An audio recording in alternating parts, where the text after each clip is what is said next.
ഈ സ്യൂട്ടിന്റെ വില നീ തരൂ. എന്താ പറഞ്ഞേ? ഒന്നുകൂടെ പറ. അരെ വാ, ഇതേതാ യുദ്ധഭൂമിയിൽ ഒരു പുതിയ നടൻ. നിനക്ക് ഈ റെസ്റ്റോറന്റ് സ്റ്റാൻഡേർഡിനെ പറ്റി അറിയില്ലേ? ഇതൊന്നും അറിയാതെ വലിഞ്ഞു കയറി വന്നേക്കോണോ? അതൊക്കെ അവിടെ നിൽക്കട്ടെ. നീ ആദ്യം എന്റെ ഭാര്യയോട് മാപ്പ് പറയും. എടാ വേണ്ട. ഓ, ഞാൻ നിന്റെ ഭാര്യയോട് മാപ്പ് പറയണമല്ലേ? നിനക്ക് ഞാൻ ആരാണെന്ന് അറിയോ? എടാ നമുക്ക് മാപ്പ് പറയാതെ ഇവിടുന്ന് പോവാൻ പറ്റില്ല. He's the owner of Singhania industry. Please. നിനക്കെന്താ കാര്യം പറഞ്ഞാൽ മനസ്സിലാവില്ലേ?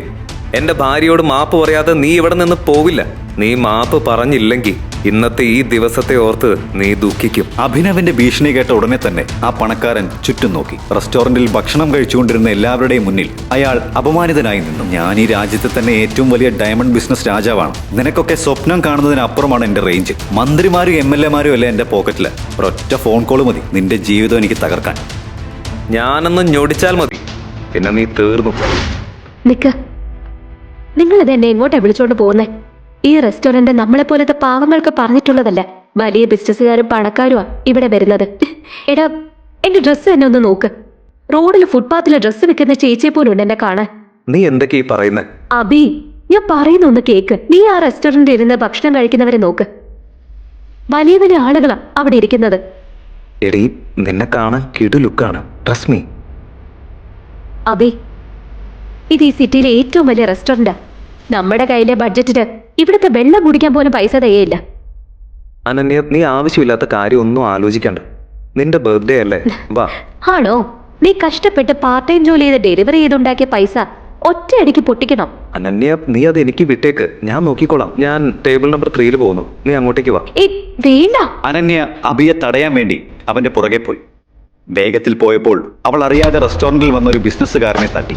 അയാളുടെ വില കൂടിയ കോട്ടിൽ റെഡ് വൈൻ വീണു. അയാൾ ദേഷ്യത്തിൽ ഗ്ലാസ് എറിഞ്ഞു പൊട്ടിച്ചു. സോറി, ഞാൻ കണ്ടില്ല. നിനക്കെന്താ കണ്ണ് കണ്ടൂടെ? നിന്നെ പോലത്തെ ലോക്കൽസിനൊക്കെ ഈ ഹോട്ടലിൽ കയറ്റിയത് ആരാ? നിനക്കറിയോ ഈ സ്യൂട്ടിന്റെ വില എന്താണെന്ന്? 20 ലക്ഷത്തിന്റെ സ്യൂട്ടാണ് നീ വൈനൊഴിച്ച് കറയാക്കിയത്. സർ, ഞാൻ പറഞ്ഞില്ലേ സോറി. എനിക്കറിയില്ലായിരുന്നു. ഞാൻ സോറി. നീ എന്താ വിചാരിച്ചേ? സോറി പറഞ്ഞാൽ ഞാനങ്ങ് വിടുവെന്നോ? ഈ സ്യൂട്ടിന്റെ വില നീ തരൂ. എന്താ പറഞ്ഞേ? ഒന്നുകൂടെ പറ. അരെ വാ, ഇതേതാ യുദ്ധഭൂമിയിൽ ഒരു പുതിയ നടൻ. നിനക്ക് ഈ റെസ്റ്റോറന്റ് സ്റ്റാൻഡേർഡിനെ പറ്റി അറിയില്ലേ? ഇതൊന്നും അറിയാതെ വലിഞ്ഞു കയറി വന്നേക്കോണോ? അതൊക്കെ അവിടെ നിൽക്കട്ടെ. നീ ആദ്യം എന്റെ ഭാര്യയോട് മാപ്പ് പറയും. എടാ വേണ്ട. ഓ, ഞാൻ നിന്റെ ഭാര്യയോട് മാപ്പ് പറയണമല്ലേ? നിനക്ക് ഞാൻ ആരാണെന്ന് അറിയോ? എടാ നമുക്ക് മാപ്പ് പറയാതെ ഇവിടുന്ന് പോവാൻ പറ്റില്ല. He's the owner of Singhania industry. Please. നിനക്കെന്താ കാര്യം പറഞ്ഞാൽ മനസ്സിലാവില്ലേ? എന്റെ ഭാര്യയോട് മാപ്പ് പറയാതെ നീ ഇവിടെ നിന്ന് പോവില്ല. നീ മാപ്പ് പറഞ്ഞില്ലെങ്കിൽ ഇന്നത്തെ ഈ ദിവസത്തെ ഓർത്ത് നീ ദുഃഖിക്കും. അഭിനവിന്റെ ഭീഷണി കേട്ട ഉടനെ തന്നെ ആ പണക്കാരൻ ചുറ്റും നോക്കി. റെസ്റ്റോറന്റിൽ ഭക്ഷണം കഴിച്ചുകൊണ്ടിരുന്ന എല്ലാവരുടെയും മുന്നിൽ അയാൾ അപമാനിതനായി നിന്നു. ഞാൻ ഈ രാജ്യത്തെ തന്നെ ഏറ്റവും വലിയ ഡയമണ്ട് ബിസിനസ് രാജാവാണ്. നിനക്കൊക്കെ സ്വപ്നം കാണുന്നതിനപ്പുറമാണ് എന്റെ റേഞ്ച്. മന്ത്രിമാരും MLA-മാരും അല്ലേ എന്റെ പോക്കറ്റില്. ഒരൊറ്റ ഫോൺ കോൾ മതി നിന്റെ ജീവിതം എനിക്ക് തകർക്കാൻ. ഞാനൊന്ന് ഞൊടിച്ചാൽ മതി, പിന്നെ നീ തീർന്നു. നിന്റെ ഈ ബിസിനസ് പിന്നെ ഉണ്ടാവില്ല. തകർത്ത് കളയും ഞാൻ. എന്താ കാണണോ? അഭിനവ് അങ്ങനെ വെല്ലുവിളിച്ച ശേഷം അവൻ അവന്റെ ഫോൺ എടുത്ത് ആർക്കോ മെസ്സേജ് ചെയ്തു. മെസ്സേജ് ചെയ്ത ഉടനെ തന്നെ ആ പണക്കാരന് ഒരു ഫോൺ വന്നു. ആ ഫോൺ വന്ന ഉടനെ തന്നെ ആ പണക്കാരന്റെ മുട്ടിടിക്കാൻ തുടങ്ങി. വാട്ട്? ഇതെല്ലാം എങ്ങനെ സംഭവിച്ചു? ഇനി ഒന്നും പറഞ്ഞിട്ട് കാര്യമില്ല. നീ നമ്മുടെ മുതലാളിയുടെ മോനോട് കയറി ഉടക്കിയോ? അങ്ങനെ എന്തെങ്കിലും സംഭവിച്ചിട്ടുണ്ടെങ്കിൽ നീ പെട്ടെന്ന് അയാളോട് മാപ്പ് പറഞ്ഞ് പ്രശ്നം സോൾവ് ആക്ക്. ഇല്ലെങ്കിൽ നമ്മൾ കുടുംബം അടക്കം തെരുവിലേക്ക് ഇറങ്ങേണ്ടി വരും.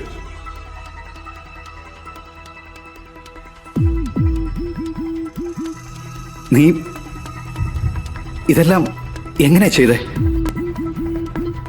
നീ ശരിക്കും ആരാ?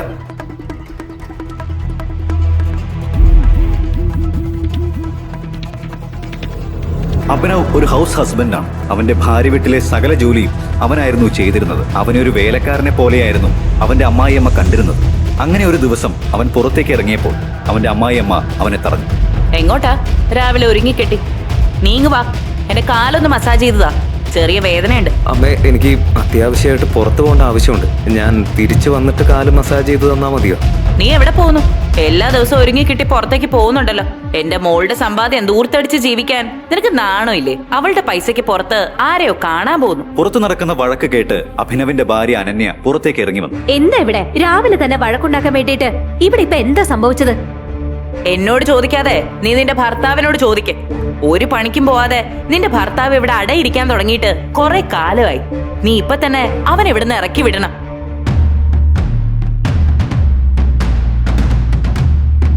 അഭിനവ്, നീ എവിടെ വേണമെങ്കിലും പോയിക്കോ, പക്ഷേ അമ്മ പറയുന്ന ജോലി നീ ചെയ്തിട്ട് പോ. അനന്യ, എനിക്കിപ്പോ നിൽക്കാൻ സമയമില്ല. നീ അത് മനസ്സിലാക്ക്. ഇത്രയും പറഞ്ഞുകൊണ്ട് അഭിനവ് അവിടെ നിന്ന് ഇറങ്ങി. ഇത് കണ്ടതും തന്നെ അനുസരിക്കാത്ത മരുമോനോട് ഷർമിളയ്ക്ക് കൂടുതൽ ദേഷ്യം തോന്നി. അവൻ തിരിച്ചു വരട്ടെ, ഞാൻ കാണിച്ചു കൊടുക്കാം. ഈ തെരുവ് പട്ടിയെ ഞാൻ എന്താ ചെയ്യാൻ പോകുന്നതെന്ന് കണ്ടോ? അവനൊരു പാഠം പഠിച്ചില്ലെങ്കിൽ എന്റെ പേര് ഷർമിള എന്നല്ല. അഭിനവ് അവന്റെ അമ്മായിയമ്മയുടെ കയ്യിൽ നിന്ന് എങ്ങനെ രക്ഷപ്പെടും? ഇതെല്ലാം അനുഭവിക്കേണ്ട കാര്യം അവനുണ്ടോ? ഇനി എന്തെല്ലാമാണ് അവിടെ സംഭവിക്കാൻ പോകുന്നത്? കുറച്ചു കഴിഞ്ഞപ്പോൾ അഭിനവ് നഗരത്തിലെ ഏറ്റവും വലിയ ഹോട്ടലിലേക്ക് കയറി ചെന്നു. അവനെ കണ്ടതും സെക്യൂരിറ്റി അഭിനവിനെ തടഞ്ഞു നിർത്തി. നീ ഏതാടാ? നീ എന്തിനാ ഇങ്ങോട്ടേക്ക് വലിഞ്ഞു കയറി വന്നേ? ചേരിയിൽ നിന്ന് ഈ ഹോട്ടലിൽ ഫുഡ് അടിക്കാൻ വന്നതാണോ? ഇവിടുന്ന് ഒരു തുള്ളി വെള്ളം കുടിക്കാനുള്ള യോഗ്യത പോലും നിനക്കില്ലല്ലോ. മര്യാദയ്ക്ക് ഇറങ്ങിപ്പോടാ. അഭിനവിന്റെ ചെരുപ്പും വേഷവും കണ്ടിട്ടാണ് അവനെ അവിടെ നിന്ന് സെക്യൂരിറ്റി ഇറക്കി വിടാൻ ഒരുങ്ങിയത്. അഭിനവിന് ഹോട്ടലിന്റെ ഉള്ളിലേക്ക് കയറിയേ പറ്റൂ. പക്ഷെ അവന്റെ വേഷവിധാനം കണ്ട് അവനെ അവർ അകത്തേക്ക് കയറ്റി വിട്ടില്ല. ഞാൻ ഈ ഹോട്ടലിന്റെ ഓണർ വിക്രമിനെ കാണാൻ വന്നതാണ്. എന്താ പറഞ്ഞേ? വിക്രം സാറിനെ കാണാവുന്നതാണോ? നിന്നെ പോലത്തെ ലോക്കൽസിനെ കൊണ്ട് വിക്രം സാർ ബാത്റൂം പോലും കഴിയിക്കില്ല. പിന്നെയാണ് അദ്ദേഹത്തെ കാണാൻ കാര്യം വന്നിരിക്കുന്നത്. അവന് മുതലാളിയെ കാണണമെന്ന്. മര്യാദയ്ക്ക് ഇറങ്ങിപ്പോടാ. ഇത്രയും പറഞ്ഞ ശേഷം സെക്യൂരിറ്റി ജീവനക്കാർ എല്ലാവരും കൂടി അഭിനവനെ ഹോട്ടലിന്റെ ഒരു സൈഡിലേക്ക് മാറ്റി. അപ്പോഴേക്കും പഴയ കാമുകി വൈഷ്ണവിയും അവളുടെ ബോയ് ഫ്രണ്ടും ദേവനും അവിടേക്ക് വന്നു. ഹെഡേ എക്സ് ബോയ് ഫ്രണ്ട്,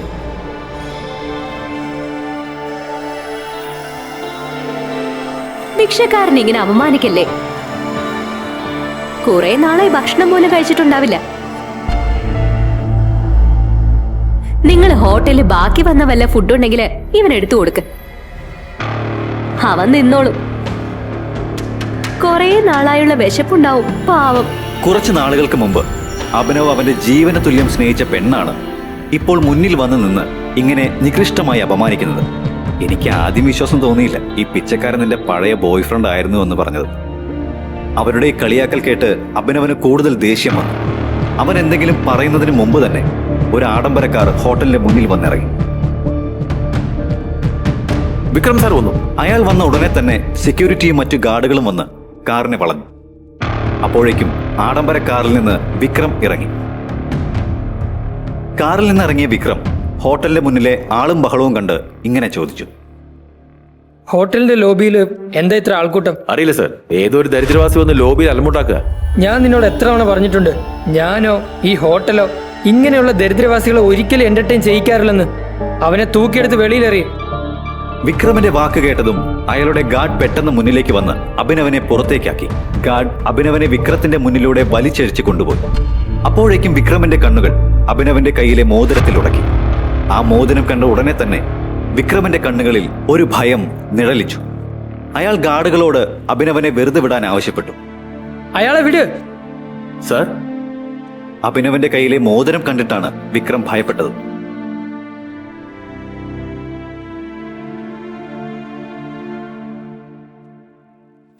ടൈഗർ. ആ മോതിരം കണ്ട ഉടനെ തന്നെ കോടീശ്വരനായ വിക്രം അഭിനവന്റെ മുന്നിൽ മുട്ടുകുത്തിയിരുന്നു.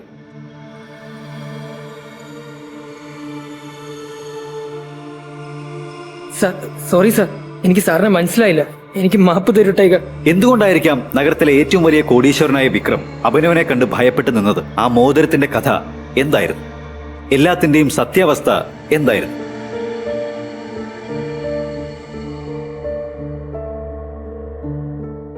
വിക്രവുമായി ഹോട്ടലിൽ നടന്ന സംഭവത്തെപ്പറ്റി അഭിനവ് അവന്റെ ഭാര്യ അനന്യയോട് ഒന്നും പറഞ്ഞില്ല. പിറ്റേ ദിവസം അവൻ അനന്യയ്ക്ക് വേണ്ടിയുള്ള ഭക്ഷണവുമായി അവളുടെ ഓഫീസിലേക്ക് വന്നു. ഓഫീസിൽ എന്തോ ഒരു പ്രശ്നം നടക്കുന്നതായി അവന്റെ ശ്രദ്ധയിൽപ്പെട്ടു. അപ്പോഴാണ് ചാനലിൽ ബ്രേക്കിംഗ് ന്യൂസ് വന്നത്. അനന്യ മേനോന്റെ കമ്പനിയുടെ ടെൻഡർ ഗവൺമെന്റ് ക്യാൻസൽ ചെയ്തു. ഈ ന്യൂസ് ഫ്ലാഷ് ആയതുകൊണ്ട് കൂടി അനന്യ മേനോന്റെ കമ്പനിയുടെ ഷെയർ മൂക്കുകുത്തി താഴേക്ക് വീണു. അനന്യ മേനോൻ അവരുടെ കമ്പനിക്കുണ്ടായ നഷ്ടം എങ്ങനെയാണ് നികത്താൻ പോകുന്നത്? Guys, the situation doesn't look good. ഇത് നമ്മുടെ അവസാനത്തെ ചാൻസ് ആണ്. ഈ കമ്പനിയെ പൊളിച്ചു പണിയാനുള്ള ലാസ്റ്റ് ചാൻസ്. ശ്രീരാഗ് അനന്യയുടെ ഫാമിലി ഫ്രണ്ടും ബിസിനസ് പാർട്ട്ണറുമാണ്. മുത്തശ്ശൻ ഹരിദേവ മേനോന്റെ മരണശേഷം കമ്പനി ഏറ്റെടുത്ത അനന്യ ഒരു സഹായത്തിന് വേണ്ടിയാണ് ശ്രീരാഗിനെ പാർട്ട്ണറായി കൊണ്ടുവന്നത്. യഥാർത്ഥത്തിൽ അവൻ അനന്യയോട് പ്രണയമായിരുന്നു. പക്ഷെ അനന്യയുടെ മുത്തച്ഛൻ ഹരിദേവ മേനോൻ അതിനെല്ലാം മുമ്പേ തന്നെ അനന്യയുടെ വിവാഹം ഒരു സാധാരണക്കാരനായ ഒരു ഡെലിവറി ബോയുമായി നടത്തിയിരുന്നു. കമ്പനിക്കുണ്ടായ നഷ്ടം എങ്ങനെ നികത്തണമെന്ന് അനന്യ ആലോചിച്ചുകൊണ്ടിരുന്നപ്പോൾ കമ്പനിയുടെ ചീഫ് ഫിനാൻഷ്യൽ ഓഫീസർ ഇപ്രകാരം പറഞ്ഞു. ടെൻഡർ നമുക്ക് കിട്ടാത്തത് കൊണ്ട് നമ്മുടെ മുഴുവൻ ഇൻവെസ്റ്റേഴ്സും ഫണ്ട് ക്യാൻസൽ ചെയ്തു. And the balance sheet also dozens looks good. ഇതിങ്ങനെ തുടർന്ന പിന്നെ നമ്മൾ എല്ലാവരും നടുത്തെരുവിൽ ചെന്നിരിക്കേണ്ടതായിട്ട് വരും. മോഹിത്, നിനക്ക് നല്ലോണം അറിയാം ഈ കമ്പനി ഇങ്ങനെ ആക്കാൻ വേണ്ടി എന്റെ മുത്തശ്ശൻ എന്തുമാത്രം കഷ്ടപ്പെട്ടുവെന്ന്. വർഷങ്ങളായുള്ള അദ്ദേഹത്തിന്റെ കഷ്ടപ്പാടുകൊണ്ട് നമ്മുടെ രാജ്യത്തിനകത്ത് മാത്രമല്ല വിദേശത്തേക്ക് പോലും കമ്പനി വളർന്നിരിക്കുക. അതെങ്ങനെയാണ് ഒരു ദിവസം കൊണ്ട് ഇങ്ങനെ മൂക്കുകുത്തി വീഴാൻ പോകുന്നത്? അതൊരിക്കലും സംഭവിക്കില്ല. എന്തെങ്കിലും ഒരു വഴി നമുക്ക് മുന്നിൽ വരും. അനന്യ, നിങ്ങളുടെ മുത്തച്ഛൻ ഉണ്ടായിരുന്ന സമയത്തുള്ള അവസ്ഥയല്ല ഇത്. മുമ്പ് നമുക്ക് സ്ട്രോങ് ഇൻവെസ്റ്റേഴ്സ് ഉണ്ടായിരുന്നു.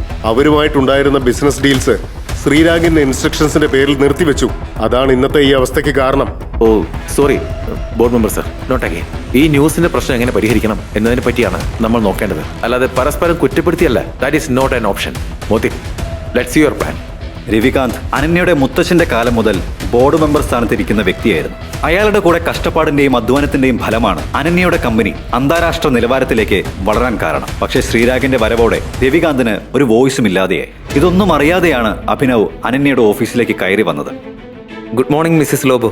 What A bright beautiful Monday. എന്തുണ്ട് വിശേഷം? എന്താ ഈ ഓഫീസ് മുഴുവൻ ഡള്ളായിട്ടിരിക്കുന്നത്? നീ ഭർത്താവ് ഉദ്യോഗം നോക്കി വീട്ടുജോലി ചെയ്തിരുന്നാ മതിയോ? ഇടയ്ക്ക് ന്യൂസും ചുറ്റും നടക്കുന്ന കാര്യം എന്താണെന്ന് അന്വേഷിക്കുന്നത് നല്ലതായിരിക്കും. നിങ്ങളുടെ ഭാര്യയുടെ കമ്പനി മൂക്കുകുത്തി വീഴാൻ പോകുന്നു. ബിസിനസ് എല്ലാം തകരാൻ പോവാ. ഞാനിതൊന്നും അറിഞ്ഞില്ല. നീ കാണ്. ഗവൺമെന്റ് ടെൻഡർ ക്യാൻസൽ ആയതുകൊണ്ട് അനന്യ മേനോന്റെ കമ്പനിയുടെ അവസ്ഥ കൂടുതൽ സങ്കീർണമാകുന്നു. വെന്റിലേറ്ററിൽ കഴിയുന്ന അനന്യ മേനോന്റെ കമ്പനി രക്ഷപ്പെടണമെങ്കിൽ 200 കോടി രൂപ വേണം. അനന്യ മേനോന്റെ ടെൻഡർ ഇപ്പോൾ അഹൂജ ഇൻഡസ്ട്രി കൈക്കലാക്കിയിരിക്കുകയാണ്. Hello ma'am, I will bring the files to your cabin right now. എന്നിട്ട് അനന്യ എവിടെ? പ്ലീസ് എന്നെ ഡിസ്റ്റർബ് ചെയ്യാതൊന്ന് പോയി തരൂ. എനിക്ക് അനന്യയുടെ അടുത്ത് പോണം. I need to meet her right now. നീ ഇപ്പൊ വീട്ടിലേക്ക് പോ. അനന്യ എവിടെ? കോൺഫറൻസ് റൂമിലുണ്ട്. താങ്ക് യു മാം.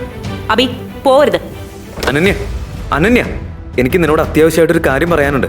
ഇങ്ങനെയൊരു സാഹചര്യത്തിൽ കോൺഫറൻസ് റൂമിൽ ഇടിച്ചു കയറി വന്ന അഭിനവനെ എല്ലാവരും ദേഷ്യത്തിൽ നോക്കി. അവിടെ കൂടിയിരിക്കുന്ന എല്ലാവർക്കും അറിയാം മേനോൻ കുടുംബത്തിലെ വെറുമൊരു വേലക്കാരനാണ് അഭിനവെന്ന്. Abhinav, please get out. Ananya, ഞാൻ പറയുന്നതൊന്ന് കേൾക്ക്. നിന്നെ ഈ പ്രശ്നത്തിൽ നിന്ന് രക്ഷപ്പെടുത്താൻ എനിക്ക് പറ്റും. എന്റെ മുന്നിൽ അതിന്റെ വഴികളുണ്ട്. എനിക്കൊരു അവസരം താ. അഭിനവന്റെ ഈ പെർഫോമൻസ് കണ്ട് ശ്രീരാഗ് അവന്റെ കസേരയിൽ നിന്ന് എഴുന്നേറ്റു. ഇത് കോൺഫറൻസ് റൂമാണ്. കമ്പനിയുടെ കാര്യം പറയാൻ വേണ്ടി ഇതിനകത്ത് എങ്ങനെ ധൈര്യം വന്നു? അനന്യ, ആദ്യം നീ കമ്പനിയിൽ നിന്ന് പുറത്താക്കേണ്ടത് ഇവനെയാ. ഇവനെ എന്ന് പുറത്താക്കുന്നുവോ അന്ന് ഈ കമ്പനി രക്ഷപ്പെടും. Ananya, take your own decisions. Sreerag അഭിനവനെ കോൺഫറൻസ് ഹാളിന് പുറത്തേക്ക് ഇറക്കി വിട്ടു. സെക്യൂരിറ്റി, ഇവനെ ഇറക്കി വിട്. സെക്യൂരിറ്റി അഭിനവനെ ഇറക്കിവിടാൻ ശ്രമിച്ചുകൊണ്ടിരുന്നപ്പോൾ റിസപ്ഷനിസ്റ്റ് അവിടേക്ക് നടന്നു വന്നു. Sir, I will take care of this matter. You can go inside for the meeting. ശരി, നിങ്ങൾ ഫയൽസ് കൊണ്ടുവന്നല്ലോ, ഇവനെ ഇറക്കി വിട്. ഇത്രയും പറഞ്ഞുകൊണ്ട് ശ്രീരാഗ് കോൺഫറൻസ് ഹാളിന്റെ ഉള്ളിലേക്ക് കയറി. അവനെ വിട്. പിടിച്ച് പുറത്താക്കാൻ അവൻ കള്ളനല്ല. ഈ കമ്പനിയുടെ മുതലാളി അനന്യയുടെ ഭർത്താവാണ്, മേനോൻ കുടുംബത്തിന്റെ മരുമകൻ. അതെല്ലാം നിങ്ങൾ മറന്നുപോയോ? Thank you Mrs Lobo. നിങ്ങൾ അവളോട് കാണിക്കുന്ന സ്നേഹം അവളുടെ അമ്മ പോലും അവളോട് കാണിക്കുന്നില്ല. You idiot, come with me right now.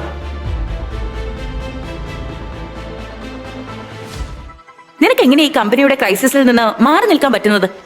എന്നോട് ആരും ഒന്നും പറയാറില്ല. എനിക്ക് കുറച്ച് ഇൻഫർമേഷൻ വേണം. അത് കിട്ടിയില്ലെങ്കിൽ ഐ ആം ഹെൽപ്ലെസ്. എന്ത് ഇൻഫർമേഷനാണ് നിനക്ക് വേണ്ടത്? എനിക്ക് ഈ കമ്പനിയുടെ ഇൻവെസ്റ്റേഴ്സിന്റെ ഡീറ്റെയിൽസ് വേണം. ഷെയർ ഹോൾഡേഴ്സിന്റെ ഡീറ്റെയിൽസ് വേണം. അതിനുശേഷം ബാലൻസ് ഷീറ്റും കാണും. അത് കണ്ടല്ലാതെ എനിക്കൊന്നും ചെയ്യാൻ പറ്റില്ല. അബി, നീ എല്ലാം കണ്ടതല്ലേ? എന്തൊക്കെയാണ് ഇവിടെ സംഭവിക്കുന്നതെന്ന്? കമ്പനിയുടെ ഒരു എംപ്ലോയി പോലും നിന്റെ അത്ര ആത്മാർത്ഥത കാണിക്കുന്നില്ല. ഇങ്ങനെ പോയ എങ്ങനെ കമ്പനി രക്ഷപ്പെടുന്നത്? ആ, നിന്റെ വാക്ക് കേൾക്കുന്ന ഒരാള് ഈ ഓഫീസിലുണ്ട്. ആരാണ്? രവികാന്ത് സർ. അദ്ദേഹം അനന്യയുടെ മുത്തച്ഛൻ ഹരിദേവ് മേനോന്റെ കാലം തൊട്ട് ഇവിടെയുണ്ട്. അയാൾ അദ്ദേഹവുമായി ഭയങ്കര ക്ലോസ് ആയിരുന്നു. ശ്രീരാഗ് വന്നതിന് ശേഷം അദ്ദേഹത്തിന് ഇവിടെ വോയിസ് ഇല്ലാതെ. പക്ഷെ ഒരു കാര്യം ഞാൻ നിന്നോട് പറയാം, ആ രവികാന്ത് ഉണ്ടല്ലോ, അദ്ദേഹം ഒരു ചെയിൻ സ്മോക്കറാ. ഓരോ മണിക്കൂറിലും ഓരോ സിഗരറ്റ് വേണം. നീ ഇവിടെ വെയിറ്റ് ചെയ്താൽ മതി. അയാൾ എന്തായാലും സിഗരറ്റ് വലിക്കാൻ ഇങ്ങോട്ടേക്ക് വരും. അപ്പോ നീ ഇടിച്ചു കയറി അയാളോട് സംസാരിച്ചാൽ മതി. അയാളെ എങ്ങനെയെങ്കിലും കൺവിൻസ് ചെയ്യണം. I am sure you can do it. Okay, എനിക്കിപ്പോ പോണം. All the best. കുറച്ചു നേരം കാത്തിരുന്ന ശേഷം അഭിനവ് ഫോൺ എടുത്ത് ആരെയോ വിളിച്ചു. ഹലോ, ക്യാബിനറ്റ് മിനിസ്റ്റർ അല്ലേ? എന്തുണ്ട് വിശേഷം? ഹലോ അഭിനവ് സാർ, എന്തു പറ്റി വിളിക്കാൻ? എന്നെ കൊണ്ട് എന്ത് സഹായം വേണ്ടത്? അങ്ങനെയൊന്നുമില്ല. എനിക്ക് ചെറിയൊരു സഹായം വേണം. ഒരു സാധാരണ ഡെലിവറി ബോയ്ക്ക് കേന്ദ്രമന്ത്രിയുമായി എന്ത് ബന്ധമാണുള്ളത്? കേന്ദ്രമന്ത്രി എങ്ങനെയാണ് അഭിനവിനോട് ഇത്ര വിനയത്തോടെ സംസാരിച്ചത്? ഫോണിലൂടെ അഭിനവ് തനിക്ക് വേണ്ട സഹായം ആവശ്യപ്പെട്ടു. അവൻ ഫോണിൽ സംസാരിച്ചു കൊണ്ടിരുന്നപ്പോൾ രവികാന്ത് സിഗരറ്റ് വലിക്കാൻ പുറത്തേക്ക് ഇറങ്ങി വന്നു. മന്ത്രി സാറേ, ഞാൻ പറഞ്ഞ കാര്യം സീക്രട്ട് ആയിരിക്കണം. കാര്യം നടന്നിട്ട് എന്നെ തിരിച്ചു വിളിക്കണം. ബാക്കി ഞാൻ നോക്കിക്കോളാം. ഓക്കെ?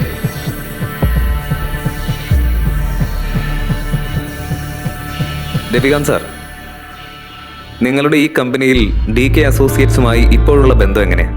DK അസോസിയേഷൻസിന് നമ്മുടെ കമ്പനിയുമായി വളരെ അടുപ്പമാണ്. പക്ഷെ അഭിനവ്, നിനക്ക് എങ്ങനെയാണ് അതിനെപ്പറ്റി അറിയാവുന്നത്? അയാൾ അങ്ങനെ ചോദിച്ച ഉടനെ തന്നെ അഭിനവ് അയാളോട് ചില കാര്യങ്ങൾ പറഞ്ഞു. അത് കേട്ട ഉടനെ തന്നെ രവികാന്ത് അയാൾ വലിക്കാൻ വെച്ചിരുന്ന സിഗരറ്റ് അകത്തേക്ക് വെച്ച് അഭിനവിനെ കോൺഫറൻസ് ഹാളിലേക്ക് കൂട്ടിക്കൊണ്ടുപോയി.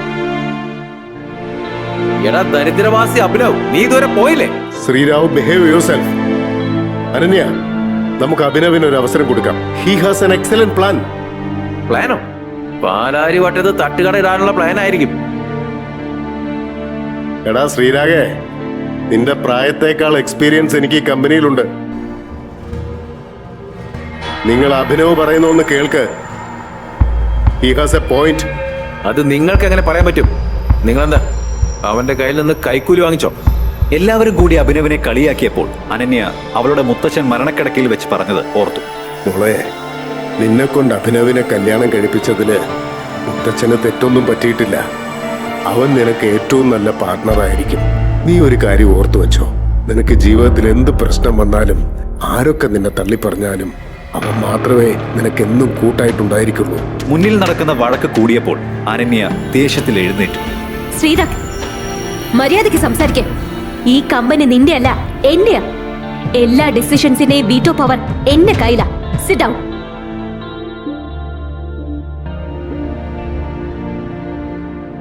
അഭിനവ്, ഇരിക്കെ. നീ പറ. അനന്യ തനിക്ക് പറയാനുള്ളത് കേൾക്കാൻ ഒരുങ്ങിയപ്പോൾ അഭിനവന് സന്തോഷമായി. രവികാന്ത് അഭിനവനെ തന്റെ അടുത്തുള്ള കസേരയിലിരുത്തി. മുന്നിൽ വെച്ചിരുന്ന വെള്ളം അഭിനവ് കുടിച്ചു. അനന്യ, എനിക്ക് ആദ്യം കമ്പനിയുടെ ഇൻവെസ്റ്റേഴ്സിന്റെയും ഷെയർ ഹോൾഡേഴ്സിന്റെയും ഡീറ്റെയിൽസ് വേണം. എല്ലാത്തിനും പുറമെ എനിക്ക് ബാലൻസ് ഷീറ്റും കാണണം. അത് കാണാതെ എനിക്കൊന്നും പറയാൻ പറ്റില്ല. This is too much. നമ്മൾ അങ്ങനെ ഇതുവരെ ആരോടും കമ്പനി ഡീറ്റെയിൽസ് ഷെയർ ചെയ്തിട്ടില്ല. മോഹിത്, ഫയല് അഭിനവിന് കൊടുക്ക. നീ ഇപ്പോഴും ഈ പൊട്ടന്റെ വാക്ക് വിശ്വസിക്കുകയാണോ? Pass file. Sreerag, why don't you mind your language?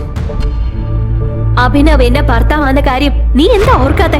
2 വർഷത്തിന് ശേഷമാണ് അനന്യ അഭിനവനെ തന്റെ ഭർത്താവായി പൊതുസ്ഥലത്ത് വെച്ച് അംഗീകരിക്കുന്നത്. അതവന് കൂടുതൽ സന്തോഷം നൽകി. ഓഡിറ്റർ കൊടുത്ത ഫയൽ അഭിനവ് പരിശോധിക്കാൻ തുടങ്ങി.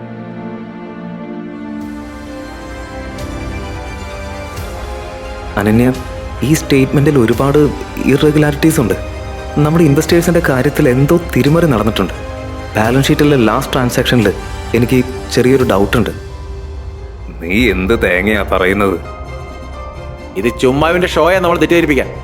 ഈ കമ്പനി തകരുന്നത് നീ എങ്ങനെ തടയുമെന്ന് ആദ്യം പറ. നീ എങ്ങനെയാണ് നമ്മുടെ കമ്പനിയുടെ ഷെയർ കൺട്രോൾ ചെയ്യാൻ പോകുന്നത്? ഞാൻ ഈ കമ്പനിയുടെ ഷെയർ ബൈബാക്ക് ചെയ്യാൻ പോവാ. Brilliant idea. നീ എന്താ വിചാരിച്ചേ? ഈ കാര്യങ്ങളൊന്നും നമ്മൾ ഡിസ്കസ് ചെയ്തില്ല എന്നാണോ നീ കരുതിയത്? അഭിനവ്, നമ്മുടെ കയ്യിൽ ഫണ്ട് കുറവാ.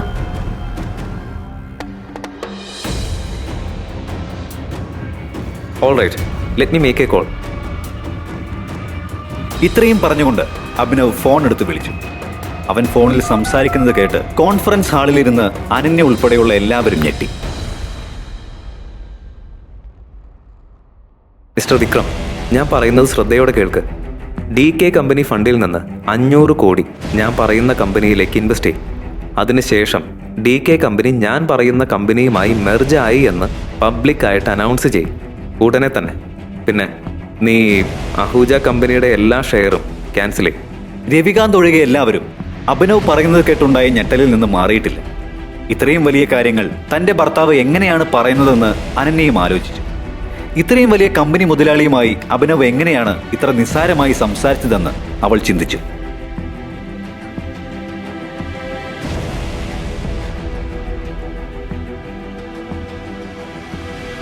അഭിനവ്, നീ ആരാ? അനന്യയുടെ ഈ ചോദ്യം കേട്ട് അഭിനവ് ഒന്ന് പുഞ്ചിരിക്കുക മാത്രമാണ് ചെയ്തത്. ഭർത്താവ് ഉദ്യോഗം നോക്കി നടക്കുന്ന അഭിനവ് എങ്ങനെയാണ് മുങ്ങിക്കൊണ്ടിരുന്ന അനന്യയുടെ കമ്പനിയെ രക്ഷിച്ചത്? 500 കോടി എങ്ങനെയാണ് ഒരു സാധാരണ പയ്യന്റെ കയ്യിൽ ഒരു നിമിഷം കൊണ്ട് വന്നത്? DK പ്രൈവറ്റ് ലിമിറ്റഡ് എന്ന കമ്പനി എങ്ങനെയാണ് അനന്യയുടെ കമ്പനിയുമായി ഇത്ര നിസ്സാരമായി മെർജായത്? ഗവൺമെന്റ് ടെൻഡർ അനന്യയുടെ കയ്യിൽ നിന്ന് പോവാൻ കാരണം ശ്രീരാഗം മോത്തിക്കുമാണെന്ന് ശ്രീരാഗ് അറിഞ്ഞു.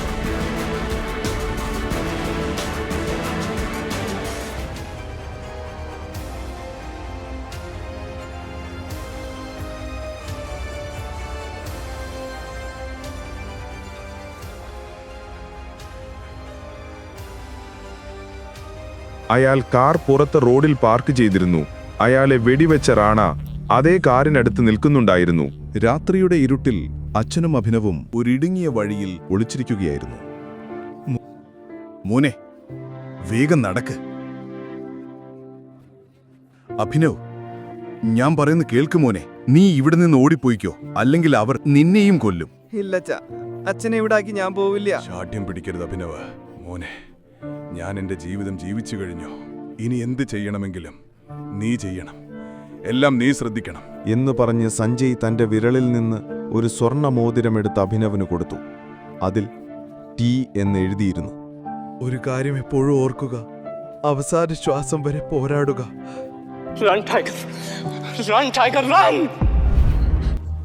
അഭിനവ് പേടിച്ചലറിക്കൊണ്ട് കണ്ണു തുറന്നു. ചൂടിൽ അവൻ വയർത്തൊലിച്ചിരുന്നു. തീവ്രമായി ശ്വസിച്ചുകൊണ്ട് അവൻ കിടക്കയിലിരുന്നു. കഴിഞ്ഞ 18 വർഷമായി ഇതേ സ്വപ്നം തന്നെ അഭിനവനെ ഹോണ്ട് ചെയ്തു വരികയാണ്. അവൻ ആദ്യം തന്റെ വിരലിലുണ്ടായിരുന്ന മോതിരം നോക്കി, പിന്നെ ബാത്റൂമിലേക്ക് നടന്നു. 18-ാം വയസ്സിൽ തന്നെ അവൻ സ്വന്തമായി സമ്പാദിച്ചായിരുന്നു ജീവിച്ചത്. അവന്റെ ജീവിതത്തിലെ ഏക സന്തോഷം അവന്റെ കാമുകി വൈഭവിയായിരുന്നു. വൈഭവിയെ കാണുമ്പോൾ അവൻ എല്ലാ വേദനകളും മറക്കും. ഇന്നാണ് അവളുടെ പിറന്നാൾ. അവൻ എത്രയും പെട്ടെന്ന് തന്നെ അവളെ കാണണമായിരുന്നു. അങ്കിൾ, ഈ കേക്കിന് എത്രേ? 600. ഈ പേസ്ട്രിക്കോ? 60 രൂപ. അതൊന്ന് എടുത്തോളൂ. കുറച്ച് സമയത്തിനു ശേഷം വൈഭവിയുടെ വീട്ടിലേക്കെത്തിയപ്പോൾ അകത്തുനിന്നും നിറമുള്ള ലൈറ്റുകളും ഉച്ചത്തിലുള്ള മ്യൂസിക്കും കേട്ടു. വൈഭവി, എന്താണിതെല്ലാം? ഇവൻ ആരാണ് വൈഭവി? കാണുന്നില്ലേ? Delivery boy. പക്ഷേ നമ്മൾ കേക്ക് ഓർഡർ ചെയ്തതാണല്ലോ, പിന്നെ ഈ പേസ്ട്രി എന്തിനാണ്? ഓ, ഓർമ്മ വന്നോ? ഇതല്ലേ നീ ഡേറ്റ് ചെയ്തിരുന്ന delivery boy?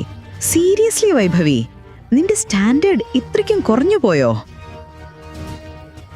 Babe, happy birthday baby.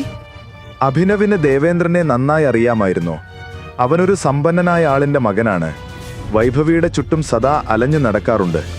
ദേവേന്ദ്രനെ അവിടെ കണ്ടപ്പോൾ അഭിനവിന് ദേഷ്യം വന്നു. ദേവേന്ദ്രന്റെ കയ്യിലുണ്ടായിരുന്ന വമ്പിച്ച ഗിഫ്റ്റിന്റെ മുന്നിൽ അഭിനവിന്റെ കയ്യിലുണ്ടായിരുന്ന ചെറിയ പേസ്ട്രി പാക്കറ്റ് ഒന്നുമല്ലാതായി. മതി, I am breaking up with you. എന്ത്? ഇനി എന്ത്? നിന്നെ പോലുള്ള പാവപ്പെട്ടവരുടെ പേസ്ട്രികൾ എത്ര കാലം ഈ പാവം സഹിക്കും?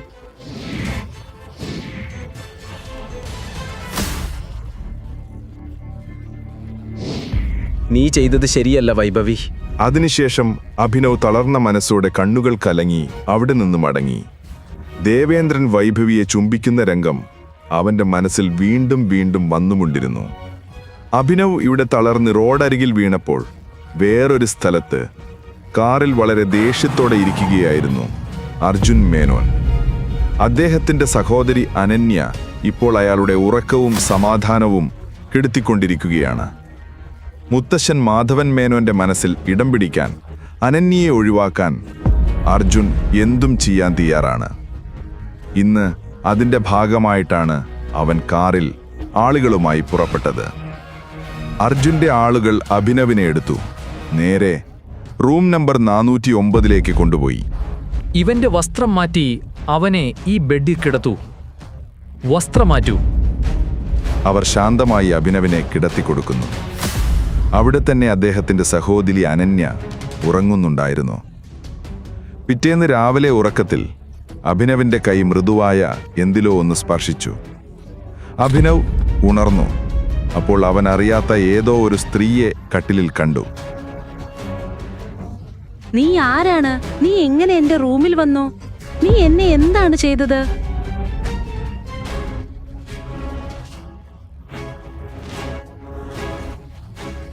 ഛീ ഛീ ഛീ, ലജ്ജാവഹം അനന്യ. എനിക്ക് നിന്നെ പണ്ടേ വിശ്വാസമുണ്ടായിരുന്നില്ല. എത്ര തവണ മുത്തശ്ശനോട് ഞാൻ പറഞ്ഞു. അപ്പോഴൊക്കെ പറഞ്ഞത് എന്റെ അനന്യ അങ്ങനെ ചെയ്യില്ല എന്നാണ്. എന്നാൽ ആ അനന്യ എന്താണ് ചെയ്തതെന്ന് ലൈവായി കാണാൻ മുത്തശ്ശനെ ഞാനിങ്ങോട്ട് വിളിച്ചിട്ടുണ്ട്. ചേട്ടാ, ഞാൻ ഒന്നും ചെയ്തിട്ടില്ല. എന്നെ വിശ്വസിക്ക്. ഇതെങ്ങനെയാണ് സംഭവിച്ചത്, എന്താണ് സംഭവിച്ചത് എന്നൊന്നും എനിക്കറിയില്ല. ഇയാൾ ആരാണെന്ന് പോലും എനിക്കറിയില്ല. എനിക്കും അറിയില്ല. ഞങ്ങൾക്കിടയിൽ ഒന്നും സംഭവിച്ചിട്ടില്ല. അഭിനവ് വിശദീകരിക്കാൻ ശ്രമിക്കുന്നതിനിടയിൽ അവരുടെ മുത്തശ്ശൻ മാധവൻ മേനോൻ അവിടെ എത്തി. അവരുടെ ദ്വേഷം കൊണ്ട് തന്നെ അവർ വളരെ ധനികരാണെന്ന് മനസ്സിലാക്കാമായിരുന്നു. അനന്യയുടെ അവസ്ഥ കണ്ട മാധവൻ മേനോന്റെ കണ്ണുകൾ ചുവപ്പായി. ഞാൻ നിന്നിൽ നിന്ന് ഇത് പ്രതീക്ഷിച്ചില്ല. മുത്തച്ഛ, നിങ്ങൾ കരുതുന്നതല്ല നടന്നത്. അനന്യ, നിനക്ക് റൂളുകളെല്ലാം അറിയില്ലേ? നീ അതെല്ലാം ലംഘിച്ചു. ഇല്ല മുത്തച്ഛ, ഇല്ല. നീ മാധവൻ മേനോന്റെ കണ്ണുകൾ അഭിനവിലേക്ക് തിരിഞ്ഞപ്പോൾ അഭിനവിന് ആ കണ്ണുകളിൽ മരണം കാണുന്നുവെന്ന് തോന്നി. നീ എന്റെ കൊച്ചുമോളിനൊപ്പമുണ്ടായിരുന്നു. ഇന്നു മുതൽ ഞങ്ങളുടെ കുടുംബ നിയമപ്രകാരം നീ മേനോൻ കുടുംബത്തിലെ മരുമകനാണ്. പക്ഷെ ഞങ്ങൾക്കിടയിൽ ഒന്നും സംഭവിച്ചിട്ടില്ല. മുത്തച്ഛ, ഒന്നും സംഭവിച്ചിട്ടില്ല. റിയലി? ഒന്നും സംഭവിച്ചിട്ടില്ല? പിന്നെ എന്താണിതൊക്കെ? അഭിനവ് എന്തെങ്കിലും മനസ്സിലാക്കും മുമ്പ് മാധവന്റെ ആളുകൾ അദ്ദേഹത്തെ അടിക്കുവാൻ തുടങ്ങി. മാധവന്റെ പ്രായം കണക്കിലെടുത്ത് അഭിനവ് എല്ലാം കൊണ്ടു നിന്നു.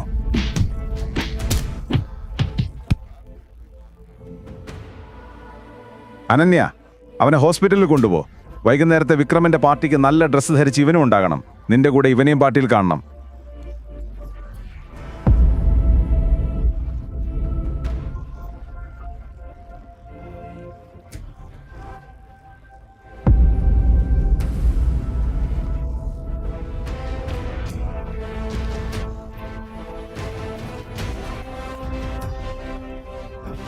എന്തിനാണ് നീ എന്റെ ജീവിതം നശിപ്പിച്ചത്?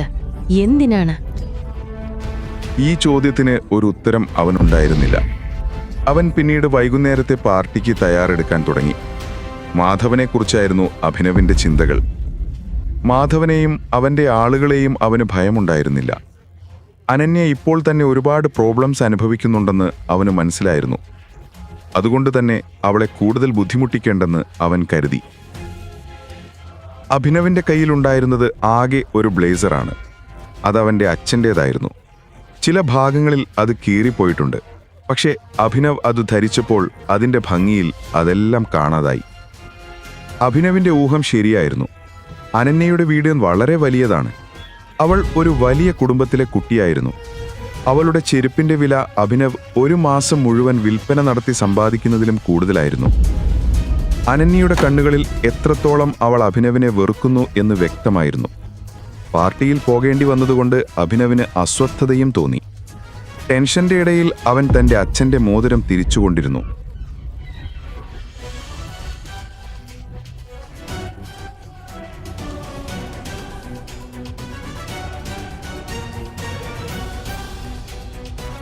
മോതിരം ഒന്ന് വലിച്ചെറിയാമോ? ക്ഷമിക്കണം, ഈ മോതിരം എനിക്ക് വിലപ്പെട്ടതാണ്. വിക്രത്തിന്റെ വീട് ഒരു കോട്ട പോലെയായിരുന്നു. ചുറ്റും തോക്കുമായി ബൗൺസർമാർ ഉണ്ടായിരുന്നു. അനന്യയും അഭിനവും അകത്തേക്ക് കയറിയതും അഭിനവ് ദേവേന്ദ്രനെ കണ്ടു.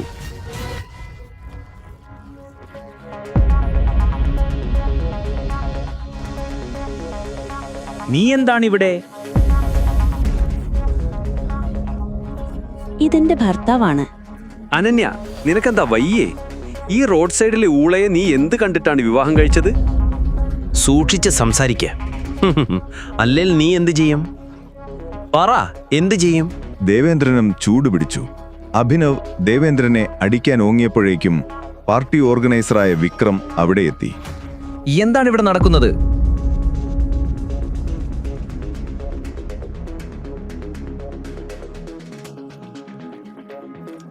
വിക്രം സാർ, ഇവൻ വിളിക്കാതെയാണ് ഈ പാർട്ടിക്ക് വന്നിരിക്കുന്നത്. ഇവിടെ വാ.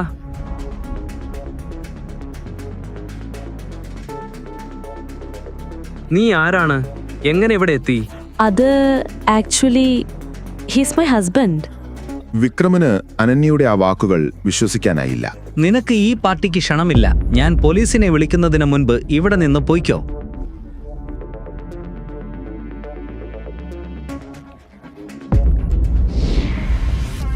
നന്ദി വിക്രം സാർ.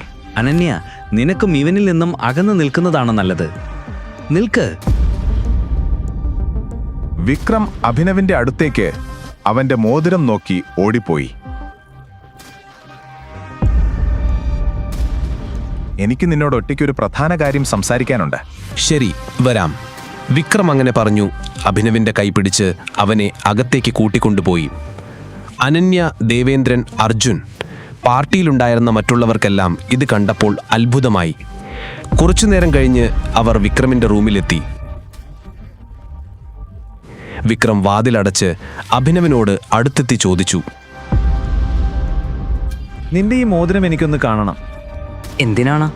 ഭയപ്പെടേണ്ട, ഞാനത് ചോദിക്കാൻ പോകുന്നില്ല. ഒരു കാര്യം നോക്കാനാണ്.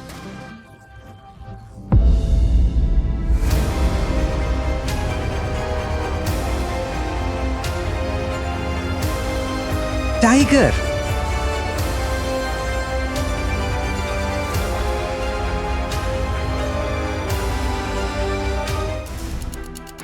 ഈ കഥയുടെ ബാക്കി അറിയാൻ download pocket FM app. Link in description.